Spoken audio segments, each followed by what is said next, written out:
Мой ребенок кашляет уже 2 месяца. Вы сейчас будете в шоке, что вызвало кашель. Мы сдавали все анализы, врачи разводят руками. Говорят, мол, у ребенка все хорошо. Почему кашляет, не понимаем.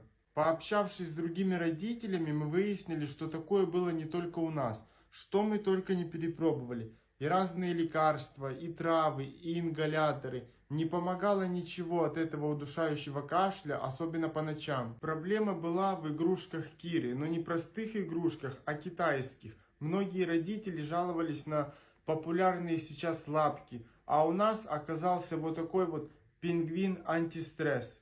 Оказывается, эти игрушки вызывают аллергическую и раздражительную реакцию. Хочу обратить внимание всех родителей, чтобы вы не покупали некачественную посуду для ребенка из дешевого силикона и подходили с осторожностью к покупкам таких игрушек.